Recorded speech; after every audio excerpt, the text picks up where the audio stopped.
Guys, it is I, SSJ Goku 136 here. Sorry if I sound weird.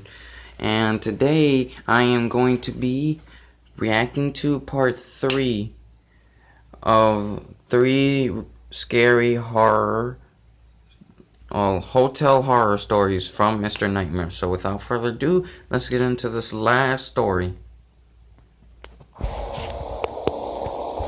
When I was 17, I started to develop some beef with my dad, who's a huge hothead. Tensions would grow worse through the years, and it got to the point that I would commonly have to leave for the night after getting into huge fights with my dad about personal things that I won't talk about. Sometimes I would stay at a friend's house or check into a hotel. It was May 9th, 2015. I was 21 years old, and after another huge scene back at home with my dad, I had to get out of there for my own good. I checked into a nearby hotel, the Quality Inn and Suites. It was literally half a mile from my house. I'd be throwing away a little less than $100 for it, but I had nowhere else to go. It was early this time around. Usually these outbursts happen around nighttime. It was like 4 o'clock, so I decided to just hang out by the outdoor pool and clear my head. It was funny, I was the only one around in this hotel. The pool was empty, the hallways were empty, even the lobby was empty. That's not good. If it's empty, then you know something's wrong. That is not good. Nothing is good. Can't be lonely. Oh no. Except for, of course, the desk worker. Then again, it was only May, and it wasn't like we lived in some huge vacation destination of a town. My room was in the middle of the hall on the second floor. I had no idea why they'd given me that room, since it seemed like I was one of the only few people staying in the hotel. I hung out in my room after the pool for a bit. That's when there was a very light tapping on the door. I waited for someone to yell housekeeping, but they never did. Therefore, I ignored it.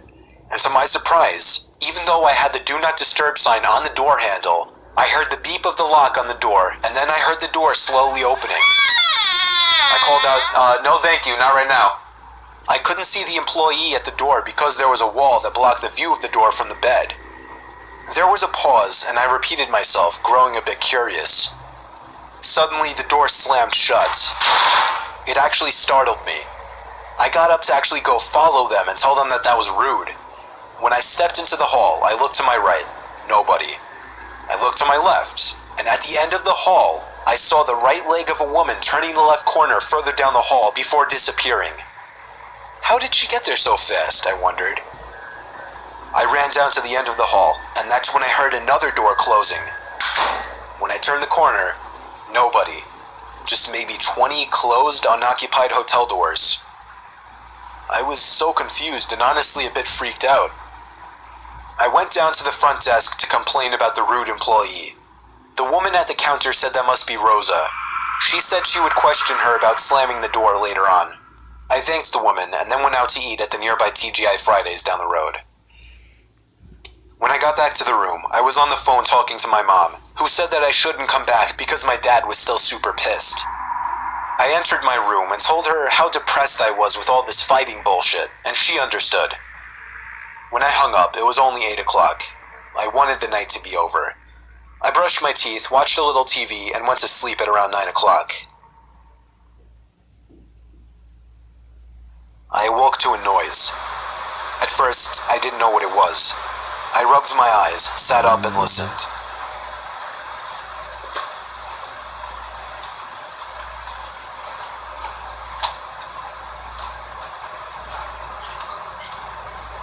You have to let them in.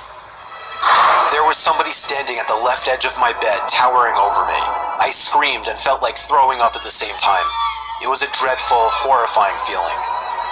The person then grabbed around my throat and started repeating the words, "You piece of shit." It was an older woman with a weak grip. I was able to escape easily. I ran to the door of the room. I heard her following me, but she stopped at the door when I ran down the halls to the front desk. The woman at the front desk admitted that one of the employees had lost one of her master keys that had access to all of the rooms in the hotel, something they were obligated to report to the head of the hotel. I was furious. Of course, I got a refund, gave some info to the cops, and then went home that night, where my dad actually showed something close to sympathy after I explained what happened. Ever since, I've actually never had to leave the house for the night. And I hope it stays that way. Oh yeah, and I have absolutely no idea whatever became of that crazy nutcase woman that tried to kill me.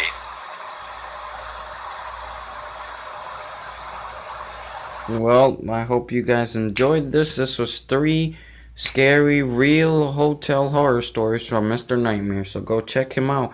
And without further ado, this was part 3 of the stories. So I hope you guys like, comment, and subscribe to my channel. Without further ado, this was SSJ Goku signing out.